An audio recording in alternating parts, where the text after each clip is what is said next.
হাইরে বাংলাদেশের যুবক, বাংলাদেশের যুবকের অবস্থা শুধু প্রেম প্রেম প্রেম আর নারী নিয়ে তারা আসক্ত। মনে হয় যে বাংলাদেশের যুবকরা এই দুনিয়াতে আসছে শুধুমাত্র নারীদের জন্য, শুধু প্রেম করার জন্য আসছে, একটা একটা করে প্রেম করবে, তাদের সঙ্গে ফষ্টি করবে, এগুলো করার জন্যই মনে হয় দুনিয়াতে আল্লাহ তাআলা যুবকদেরকে পাঠাইছে। হায় যুবক, যুবক যদি জানতো যে তাদের একটা সেজদা আল্লাহ তাআলার কাছে কত প্রিয়, তাদের যুবক বয়সের ইবাদত আল্লাহ তাআলার কাছে কত প্রিয়, তাহলে যুবক ভাইয়েরা মনে হয় না কোনো নারীর দিকে ভুলেও তাকাইতে। কিন্তু বাংলাদেশের যুবকরা ইবাদত বন্দিগি থেকে দূরে, তারা মনে করে যে আমাদের এখনও বয়সও হয় না নামাজ পড়ার, আমাদের এখন জিকির করার বয়স হয় নাই, আমাদের এখন ইবাদত বন্দিগির বয়স হয় নাই, আল্লাহর কুদরতি কদমে সেজদা দেব আমাদের এখনও বয়স হয় নাই। কেবলমাত্র যুবক একটু আনন্দ ফুর্তি করব, একটু মস্তি তামাশা করব, এরপরে বৃদ্ধ বয়সে গিয়ে আমরা নামাজ কালাম পড়ব, মসজিদ মুখে হয়ে যাব। ও যুবক, তোমাকে বলি কান খুলে শুনে রাখো, এখন তো মৃত্যুর কোনো সময়সীমা নেই। পৃথিবীতে আসার একটা সিরিয়াল রয়েছে, পৃথিবীতে আসার একটা রুলস আছে, কিন্তু পৃথিবী থেকে বিদায় নেওয়ার কোনো রুলস নেই। অর্থাৎ যুবক মারা যাচ্ছে, কখনো শিশু মারা যাচ্ছে, কখনো বৃদ্ধ মারা যাচ্ছে, কখনো বৃদ্ধা মারা যাচ্ছে, কখনো যুবতী মারা যাচ্ছে, কখনো শিশু বয়সে শিশুরাই ইন্তেকাল করে কবরে চলে যাচ্ছে। পেপার পত্রিকা খুললেই দেখা যায়, ফেসবুকে ঢুকলেই দেখা যায় অমুক জায়গায় যুবকের লাশ, অমুক জায়গায় শিশুকে ধর্ষণ করে মেরে ফেলা হয়েছে, অমুক জায়গায় বৃদ্ধ মারা গেছে। তো যুবকরা, তোমরা যারা মনে করতেছো যে আমাদের এখনও অনেক হায়াত রয়েছে, আমরা আগে ফুল মস্তি তামাশা করে নিব, নিজের জীবনকে এনজয় করব, উপভোগ করব, এরপরে গিয়ে আল্লাহ তাআলার ইবাদতের মধ্যে শামিল হব, যুবকরা এই কথা, তোমাদের এই চিন্তা, তোমাদের এই ধারণা একেবারে বিভ্রান্ত, একেবারে ভুল। কারণ তোমার মৃত্যু কখন চলে আসবে যুবক তুমি জানো না।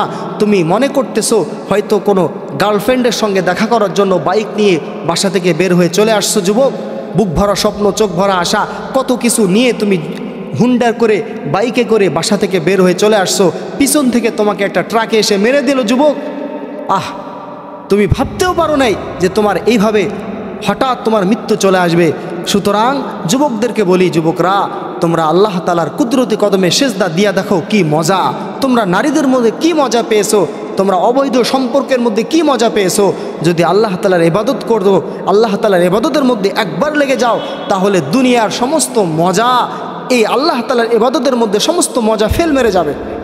অর্থাৎ যুবকদের দিকে তাকাইলে আফসোস লাগে যে এক মেয়ে তার প্রেমের প্রস্তাব অ্যাকসেপ্ট করে নাই, সুতরাং সে হাত কাটছে, সে না খেয়ে রয়েছে, 2-3 দিন খাবে না, পাগলামি করতেছে বাসার মধ্যে, আবার তাকে বিয়ে করার জন্য অস্থির হয়ে গেছে, তাকে এরকমভাবে উঠায় নিয়ে যাচ্ছে, অপহরণ করতেছে, কত ধরনের কত পাগলামি করতেছে। ও যুবক, নিজেকে একটাবার প্রশ্ন করেছো তোমাকে কে সৃষ্টি করেছে? নিজেকে একটাবার জিজ্ঞেস করেছো তোমাকে কে শক্তি দিয়েছে? তোমার এই বাহুতে যে শক্তি, তোমার রক্তে যে গরম, তোমার যে তেজ, এই তেজ কে তোমাকে দান করলো? তোমাকে রিজেক কে দিল? তোমাকে এরকম সুন্দর সুদর্শন সুগঠন যুবক কে বানাইলো? কোন মালিককে বানাইলো? তার জন্য কি তোমার একটু ভালোবাসা নাই? সে কি তোমার ভালোবাসার দাবিদার না? তাকে কি একটু ভালোবাসা যায় না? তার কি ইবাদত বন্দেগী করা যায় না?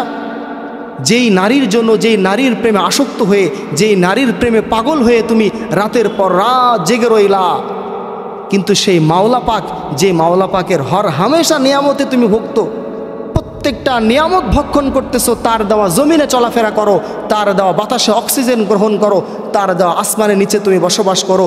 সে আল্লাহ, যে আল্লাহ মৌতের মালিক, হায়াতের মালিক, যে আল্লাহ তোমাকে যৌবনদাতা, যে আল্লাহ তোমার শক্তিদাতা, সে আল্লাহর জন্য একটা রাত জেগে জেগে ইবাদত করবা? একবারও মনে চাইল না? যেই অবৈধ সম্পর্কের মধ্যে কোনো ধরনের কোনো শান্তি নাই, কোনো ধরনের কোনো আরাম নাই, সেই অবৈধ সম্পর্কের মধ্যে দিনের পর দিন, রাতের পর রাত সময় ব্যয় করতেছো, অথচ যাই নামাজে 2 টাকার নামাজ 5 মিনিট 10 মিনিট তুমি সময় ব্যয় করলা না। 1 বছর 2 বছর 5 বছর 10 বছর তোমার ফজর নামাজ কাজা, কি জবাব দেবা যুবক আল্লাহর কাছে? একটি বারের জন্য তুমি সেজদা দিলে না, মসজিদে আসলা না, আজান দিচ্ছে এদিকে, গার্লফ্রেন্ড ডাকতেছে ওই দিকে, মসজিদে না আয়সা গার্লফ্রেন্ড দিকে চলে গেল, আল্লাহ কি নারাজ হবে না? একটিবারও ভাবলা না আমার মৃত্যুর পরে আমি কি জবাব দেব? যুবক, তুমি যে সমস্ত বন্ধু বান্ধবের সঙ্গে আড্ডা দাও, 4 হোস্টেলে বসে, কফি হাউসে বসে, মাঠের বসে আড্ডা দাও, পার্কে আড্ডা দাও, অনেকে যুবক, অনেক বন্ধু বান্ধব তো তোমার চোখের সামনে তারা মারা যাচ্ছে, এই তো মারা যাচ্ছে, পেপার পত্রিকা ফেসবুক দেখলে দেখা যায় 4 বন্ধু 5 বন্ধু মিলে ছিল একসঙ্গে কিছুদিন আগে চা খেয়েছে, হঠাৎ করে 1 সপ্তাহ পর তার মৃত্যুর খবর চলে আসতেছে। তাহলে সেই মৃত্যুর খবর কি তোমার আসতে পারে না? তুমি কিভাবে কনফিডেন্স হয়ে গেলা? তুমি কিভাবে নিশ্চিত হয়ে গেলা যে তোমার মৃত্যু আসবে না, তোমাকে পাকড়াও করা হবে না? সুতরাং নারীর জন্য, প্রেমের জন্য রাতের পর রাত জাগলা, কিন্তু যে মাওলাকে সবচেয়ে বেশি ভালোবাসার দরকার, যে রাসূলকে সবচেয়ে বেশি ভালোবাসার দরকার, সে রাসূলের জন্য, সে আল্লাহ তাআলার জন্য একটা রাত তুমি জাগলা না, কি জবাব দিবা তুমি? নিজেকে একটু প্রশ্ন করো, একটু বিবেক খাটাও, একটু ভাবো, নিজেকে নিয়ে ভাবো, কি করতেছো, কিভাবে জীবন চলতেছে? ফজর নাই, জহর নাই, আসর নাই, মাগরিব নাই, এশা নাই, কোনো নামাজ বন্দিগের কোনো খবর নাই, অথচ মুসলমান দাবি করো। সুতরাং যুবকরা যদি আল্লাহ তাআলার ইবাদতের দিকে মশগুল হয়, যুবকরা যদি আল্লাহর ভয় ভিতরে ঢুকাইতে পারে, যুবকরা যদি এই সমস্ত নারীবাজি, এই সমস্ত মদবাজি, এই সমস্ত নেশা, এই সমস্ত থেকে ফিরে এসে ইবাদত বন্দেগীতে মশগুল হয়, তাহলে এই সমাজের পরিবর্তন হওয়া সম্ভব। সমাজের মধ্যে ধর্ষণ হবে না, সমাজের মধ্যে আর সেই ধরনের কোনো খারাপ কাজ সংগঠিত হবে না। যখন যুবকরা ভালো হবে, সমাজ ভালো হবে, সমাজ যখন ভালো হবে তখন দেশ ভালো হবে, তখন দেশের সমস্ত মানুষ নিরাপত্তা পাবে। যুবকরা ভালো হলে ইনশাআল্লাহ বাংলাদেশ আগামী আরও ভালো থেকে ভালো করবে। সুতরাং যুবকদের দরকার তারা ইসলামের পক্ষে আসুক, ইসলামের কাজকর্ম করুক, কারণ যুবক বয়সে অনেক শক্তি থাকে, অনেক তেজ থাকে। সুতরাং এই তেজ, এই শক্তি সাহাবায়ে কেরামরা ইসলামের জন্য কুরবানি দিয়েছেন, নিজের জীবনকে উৎসর্গ করে দিয়েছেন।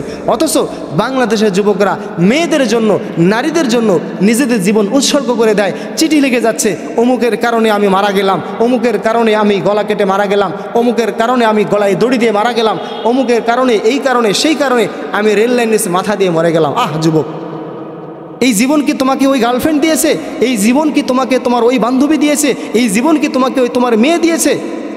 যিনি এই হায়াতের মালিক, যিনি এই মৌতের মালিক, তার কথা একটিবার চিন্তা করলা না? কি জবাব দিবা? আল্লাহ যদি জিজ্ঞেস করবে, যুবক তোমাকে আমি শক্তি দিয়েছিলাম, তোমাকে আমি তোমার বাহুতে শক্তি দিয়েছি, রক্তে গরম দিয়েছি, তোমাকে সুগঠন সুপুরুষ হিসেবে তৈরি করেছি, তুমি আমার ইসলামের জন্য, আমার জন্য, আমার প্রিয় হাবিবের জন্য কি করেছো? অথচ আল্লাহ রসুল বলেন যে পূর্ণাঙ্গ মুমিন হতে পারবা না। লা ইউমিনু আহাদুকুম হাত্তা আকুনা হাব্বা ইলাইহি মিন ওয়ালিদিহি ওয়া ওয়ালাদিহি ওয়ান নাসি আজমাইন। যতক্ষণ পর্যন্ত সবচাইতে বেশি আমাকে, রসুলকে তোমরা ভালোবাসতে না পারবা, তোমার পরিবার পরিজন, তোমার বাবা মা, তোমার সন্তান, তোমার বন্ধুবান্ধব, তোমার আত্মীয় স্বজন, সবচাইতে বেশি যতক্ষণ পর্যন্ত আমি রসুলকে ভালোবাসতে পারবা না, ততক্ষণ পর্যন্ত তোমরা কামেল মুমিন ইমানদার হতে পারবা না। এই জন্য কামেল মুমিন ইমানদার হতে গেলে সবচাইতে বেশি আমাদেরকে রসুলকে ভালোবাসতে হবে। আর রসুলকে যদি ভালোবাসি, অবশ্যই আল্লাহকে ভালোবাসা হয়ে যাবে। সুতরাং যুবকদেরকে আমি আহ্বান করব, যুবকরা তোমরা এই সমস্ত দুনিয়ার মত্ত নেশা থেকে ফিরে আসো, ইসলামের ছায়াতলে আশ্রয় গ্রহণ করো। তোমাদের জীবন সুন্দর থেকে সুন্দর হবে, ইহজগৎ সুন্দর হবে, পরজগৎও সুন্দর হবে ইনশাআল্লাহ। আল্লাহ তাআলা তোমাদের জীবনে বারাকা দান করবে, তোমাদের আর কোনো ধরনের কোনো সমস্যা থাকবে না ইনশাআল্লাহ।